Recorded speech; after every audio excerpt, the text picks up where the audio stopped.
వాళ్ళకి ఏం హ్యాండ్ కావాలో తీసుకొస్తారు.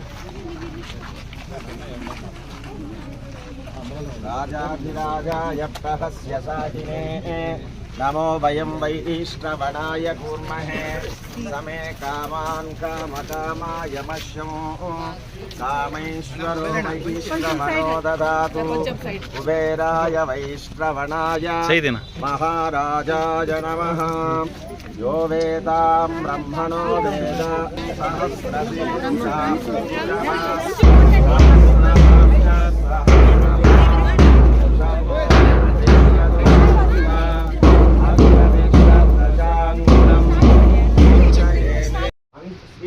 గణాధిపతి అనుగ్రహ ప్రసాద సిద్ధిరస్తు. బృహస్పతి శన్యో విష్ణురుక్రమణః నమస్తే వాయుః ఏవం ప్రత్యక్షం బ్రహ్మాసి త్వమేవం ప్రత్యక్షం శ్రీ స్వామి ప్రసాదాభిషిద్ధిరస్తు. వాసురవినో దివ్యధూపాదివాసితాం భూతా బ్రహ్మ పవిత్రేణ భూతా సూర్యరశ్మభిః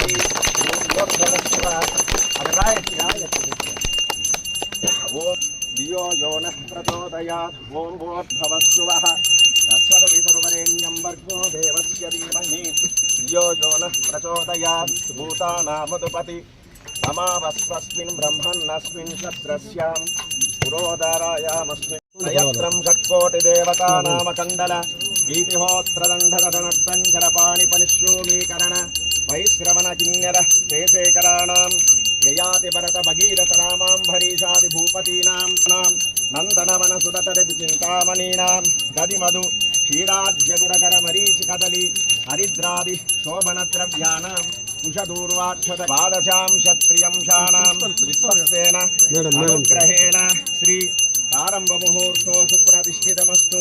ప్రారంభ ముహూర్త కాలే ఆదిత్యాదీనాం నవానాం గ్రహాణాం అత్యంత అనుకూలతా సిద్ధ్యర్థం శీఘ్రమేవ కార్యానుకూలార్థం ఇదం కరిష్యే. ఓం భగవదనుజ్ఞయా శ్రీమన్ నారాయణ ప్రీతో బలమోచో నిదత్త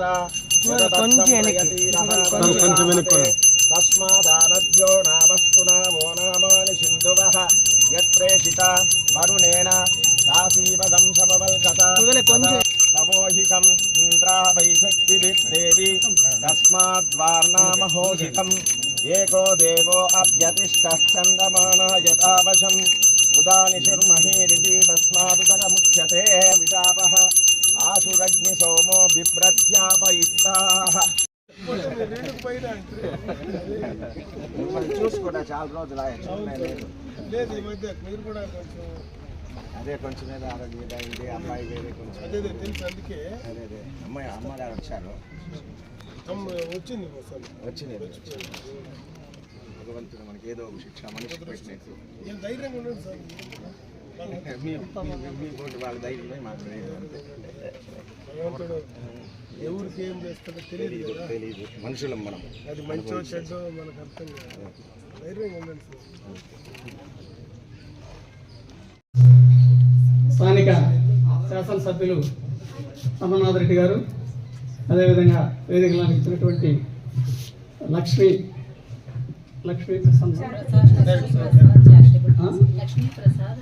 లక్ష్మీ ప్రసాద్ చారిటబుల్ ట్రస్ట్ ప్రతినిధులు వంశీ గారు, బాలు గారు, ఇతర పెద్దలు, అదేవిధంగా ఇక్కడ స్థానిక సామాజిక నాయకులు, స్కూల్ కమిటీ చైర్మన్, ఇతర పెద్దలందరికీ కూడా హృదయపూర్వక నమస్కారాలు. చిన్నారులకి శుభాశీస్సులు. చాలా సంతోషం. ఇక్కడ మారుమూల ప్రాంతంలో అంటే మన రాష్ట్రంలో చివరిగా ఉన్నటువంటి ఆశ్రమ పాఠశాల ఇది. గురుకుల విద్యాలయాల సంస్థలో ఉన్నటువంటి స్కూల్స్లో ఈ గురుకుల విద్యాలయాల సంస్థ అనేది 1971లో అప్పటి రాష్ట్ర విద్యాశాఖ మంత్రి పివి నరసింహారావు గారి చొరవతో 3 స్కూల్స్ 3 ప్రాంతాలకి, రాయలసీమకు ఒకటి, ఆంధ్రాకు ఒకటి, తెలంగాణకు ఒకటి. తెలంగాణ నల్గొండ జిల్లా, ఆంధ్రాలో గుంటూరు జిల్లా తాడికొండ, రాయలసీమకి ఇప్పుడు హిందూపురంలో ఉన్నటువంటి కొడిగినహల్లి. ఈ 3 స్కూళ్ళు అప్పుడు స్థాపించడం జరిగింది. అవి చాలా విజయవంతంగా రన్ అయినాయి. తర్వాత 1982లో అప్పటి ముఖ్యమంత్రి గారు 40 స్కూల్స్ శాంక్షన్ చేయడం జరిగింది. 83లో స్వర్గీయ నందమూరి తారక రామారావు గారు ముఖ్యమంత్రి అయిన తర్వాత ఆ 40 స్కూల్స్ని కూడా చాలా యుద్ధ ప్రాతిపదికన ప్రారంభించి వాటికి అవసరమైనటువంటి ఇన్ఫ్రాస్ట్రక్చర్ అంతా సమకూర్చడం, తద్వారా చాలామంది విద్యార్థులు, ప్రతిభ గల విద్యార్థులు అక్కడ చదువుకొని చాలా ప్రతిభావంతులై చాలా స్థానాల్లో స్థిరపడ్డారు. ఆ తర్వాత కొన్ని స్కూల్స్ స్థాపించడం జరిగింది. మనం పక్కనే చూస్తున్నాం కేజీబీవి మోడల్ స్కూల్స్, ఇవన్నీ కూడా తర్వాత వచ్చాయి. సొసైటీలో అన్ని సొసైటీల్లో దాదాపు 5 సొసైటీలు ఉన్నాయి మన దగ్గర. 5 సొసైటీల్లో కూడా ఈ సొసైటీ చాలా, అంటే పాఠశాల విద్యాశాఖలో 13 మేనేజ్మెంట్లు ఉన్నాయి. 13 మేనేజ్మెంట్లో ఈ సొసైటీ ఒకటి. అయితే ఈ సొసైటీ మాత్రమే టాప్ పెర్ఫార్మెన్స్. 13 సొసైటీల్లో ఫస్ట్ ప్లేస్ 10th క్లాస్ రిజల్ట్స్లో ఏది ఉందంటే మన సొసైటీ ఉంది. అందులో కమలపల్లి పాఠశాల కూడా చాలా ప్రముఖమైనటువంటి ప్రతిభను కనుకొచ్చి అందరూ పాస్ కావడం, హైయెస్ట్ మార్క్స్ రావడం కూడా ఇక్కడ జరుగుతూ ఉంది. చాలా ఈ ప్రాంతంలో ఉన్నటువంటి ఈ విద్యార్థులు చాలా అదృష్టవంతులు. దానికి ముఖ్యంగా స్థానిక శాసనసభ్యులు ఇంతకుముందు కూడా ఆయన చాలా కృషి చేశారు ఈ పాఠశాలకు సంబంధించి. ఇప్పుడు కూడా వారికి బాధ్యతలు అప్పచెప్తున్నాం, కాంపౌండ్ వాళ్ళు లెవెలింగ్ చేయించమని.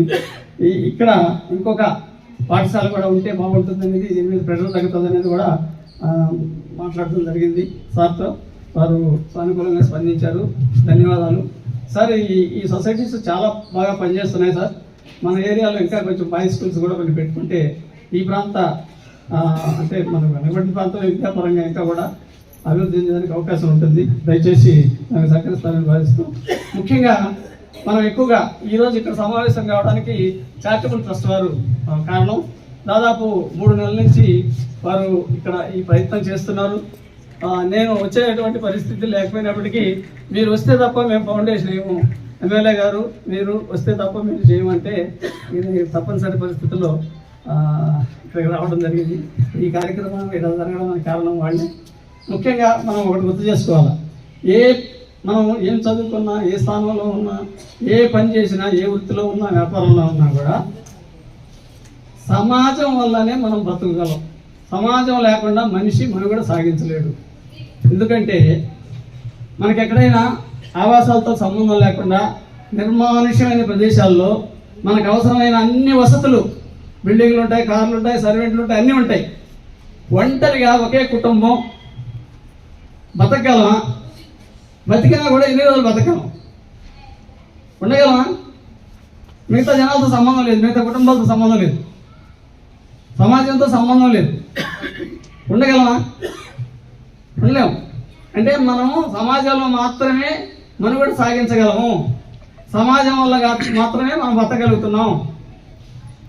దాన్ని దృష్టిలో పెట్టుకుంటే మనం సమాజానికి రుణపడి ఉన్నాం.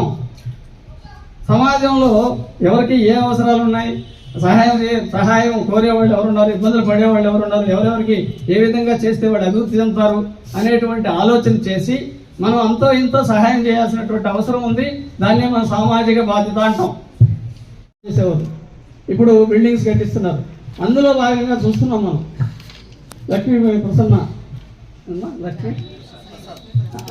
ప్రసాద్ చారిటబుల్ ట్రస్ట్ వారు ఇక్కడికి వచ్చి పాఠశాలను చూసి, పిల్లలను చూసి, వీళ్ళ ప్రతిభను చూసి వాళ్ళు ఇక్కడ వెంటబడి ఇచ్చేస్తున్నారంటే వాళ్ళు ఒకటి కష్టపడి సంపాదించినటువంటి డబ్బులు. ఎవరికి డబ్బులు ఉరికారో మనందరం తెలిసి ఎంత కష్టపడితే మనకి గడుస్తుంది రోజు. వాళ్ళు కూడా వాళ్ళ వృత్తుల్లో, వాళ్ళ వ్యాపారాల్లో చాలా కష్టపడి సంపాదించి వాళ్ళ టైంని మన కోసం కేటాయించి, వాళ్ళ ఎనర్జీని మన కోసం కేటాయించి ఇంత దూరం వచ్చి ఇవన్నీ చేస్తున్నారంటే మనం వాళ్ళని స్ఫూర్తిగా తీసుకోవాలా? వారికి మనం ఏమన్నా చేదోడు వాదోడుగా ఉండగలమా? ఆలోచన చేయాలా? మనం చేయగలిగిన సహాయం కూడా చేయాలి. వాళ్ళు చేసినంత పెద్దది మనం చేయలేకపోయినా కూడా మన వంతు, ఎందుకంటే మనం బెనిఫిట్ పొందేది, మన పిల్లలు చదువుకునేది ఇక్కడ, ఫలితం పొందేది మనం. వారు అంత దూర ప్రాంతం నుంచి వచ్చి వాళ్ళు డబ్బులు ఇచ్చి శ్రమ టైము మన కోసం కేటాయించి చేస్తున్నప్పుడు దాన్ని మనస్ఫూర్తిగా మనం అర్థం చేసుకొని మన వంతు మనం ఏం చేయగలం అనేది ఆలోచన చేయాలా. చేయాల్సిందిగా ఇక్కడ ఉన్నటువంటి పెద్దల్ని ప్రముఖుల్ని సామాజిక లీడర్ని అందరినీ కూడా నేను కోరుకుంటున్నాను. ముఖ్యంగా ఎమ్మెల్యే గారిని చాలా కాలంగా చూస్తున్నాం, అభిమానంగా ఆయన మా అభిమాని. అదృష్టవశాత్తు వారు మేము ఒకే పాఠశాలలో చదువుకోవడం జరిగింది, అది ఈ మధ్యకాలం తెలిసింది. కలుసుకోవడం అయితే ఇదే. బహుశా నాకు చాలా అర్జెంట్ పనులు ఉన్నా కూడా వారిని కలవడం కోసమే నేను వెయిట్ చేశాను. చాలా సంతోషంగా ఉంది sir. Thank you very much sir. ఈ అవకాశాన్ని ఇచ్చినటువంటి చారిటబుల్ ట్రస్ట్ గారికి, స్థానిక ఎమ్మెల్యే గారు, ఇతర నాయకులు, స్కూల్ కమిటీ చైర్మన్ గారు ఇప్పుడు ఫోన్ చేసి పాపం ఆయన చెప్తా ఉంటాడు, సమస్యలు చెప్తుంటాడు, పని చేసిన పనులు చెప్తుంటాడు. వారికి కూడా మనస్ఫూర్తిగా ధన్యవాదాలు. మన ఏదైతే మనం ఈరోజు ప్రారంభించుకున్నామో అది అతి త్వరలో అన్ని వసతులతో పూర్తి చేసి ఇంతకుముందే చెప్పడం జరిగింది. ఇంకొక 8 నెలలు విద్యా సంవత్సరం ఉంది.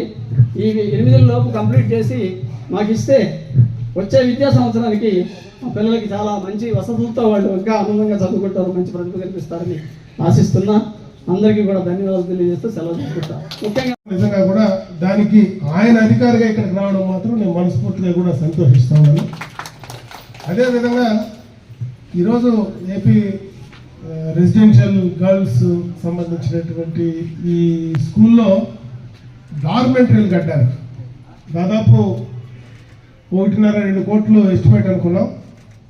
ఆ 2 కోట్లు 4 కోట్లైనా మేము చేస్తాము అని చెప్పినటువంటి లక్ష్మీప్రసాద్ చారిటబుల్ ట్రస్ట్ ఎండి గారు, చైర్మన్ గారు అయినటువంటి వంశీ గారు నాకు కొత్త కాదు. ఇప్పుడు ఇక్కడ వచ్చినాడంటే పాత సంబంధాలతోనే ఇక్కడ బైరెడ్డిపల్లికి వచ్చాడు. లేకపోతే ఆయనకేమి రాష్ట్రంలో కర్ణాటకలో చేయొచ్చు, లేకపోతే ఎక్కడేం చేయొచ్చు.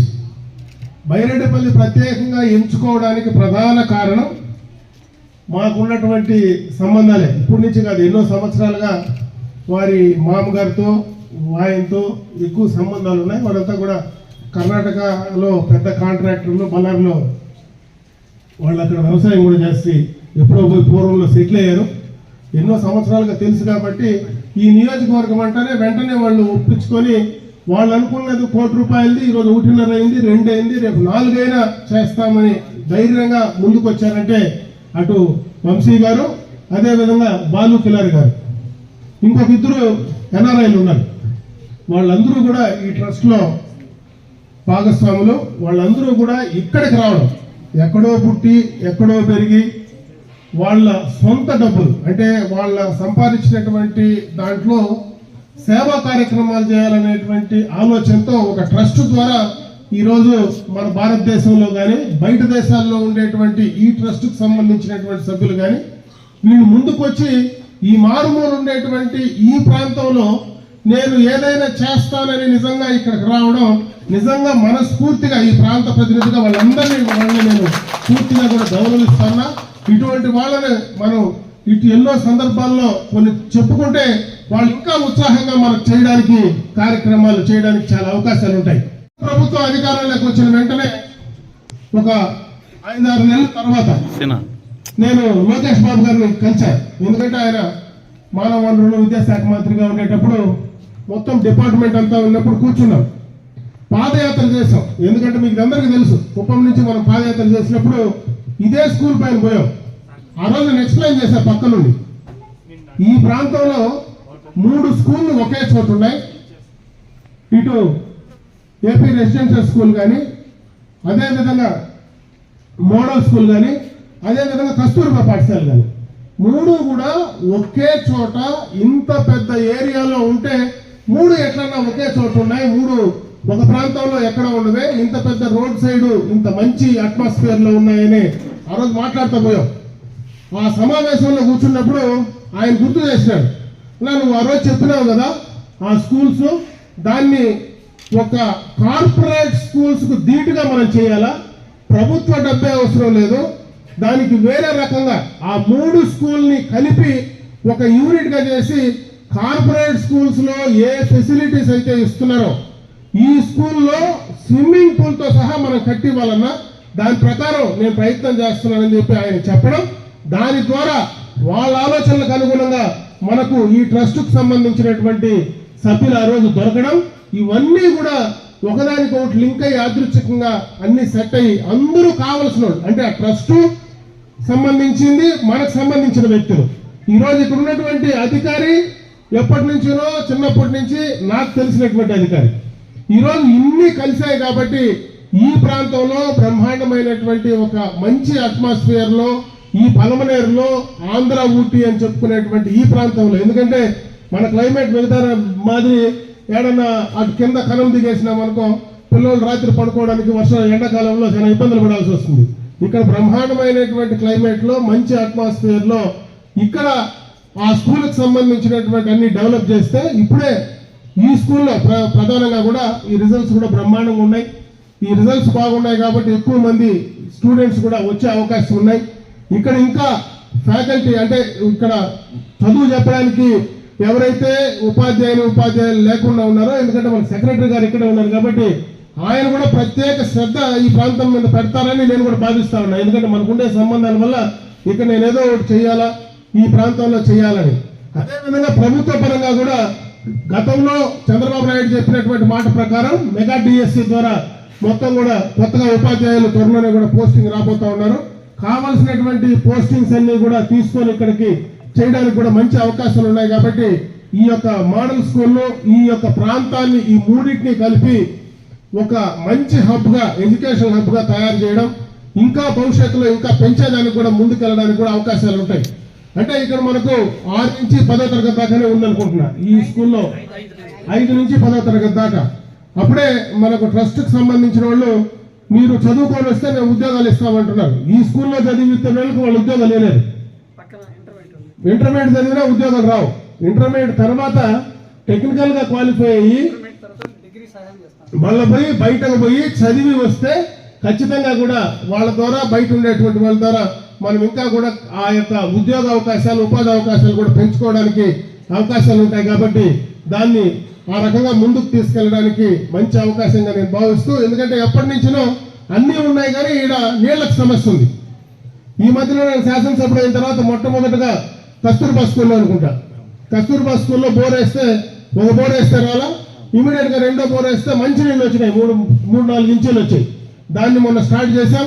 మళ్ళీ ఇక్కడ లేదని ఆ రోజు మేము వచ్చినప్పుడు వీళ్ళే వచ్చి ఈ స్కూల్లో కూడా మాకు నీటి ప్రాబ్లం ఉందంటే మళ్ళీ ఇక్కడ బోర్ వేసాం. ఇప్పుడు దాన్ని కూడా ఇనాగ్రేట్ చేసి, ఇది అయిపోయిన తర్వాత దాన్ని కూడా ఇనాగ్రేట్ చేసి నీటికి సంబంధించినటువంటి సమస్య, భగవంతుడు కూడా బోర్ వేస్తే మంచి నీళ్ళు ఇచ్చినాడు కాబట్టి ఇక్కడ పిల్లలకు ఆ ఇబ్బంది కూడా లేకుండా చేసుకోవడానికి అవకాశాలు జరిగినాయి. కాబట్టి ఇవన్నీ కూడా ఈ అట్మాస్ఫియర్ లో బాగా కూడా అన్ని రకాలుగా ప్రభుత్వ పరంగా చేయడానికి సిద్ధంగా ఉన్నాం.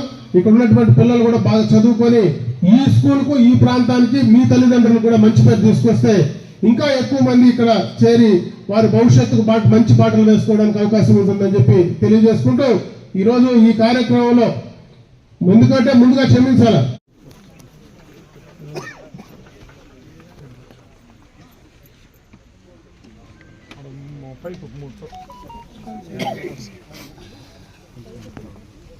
ఇప్పుడు తీసుకోమా.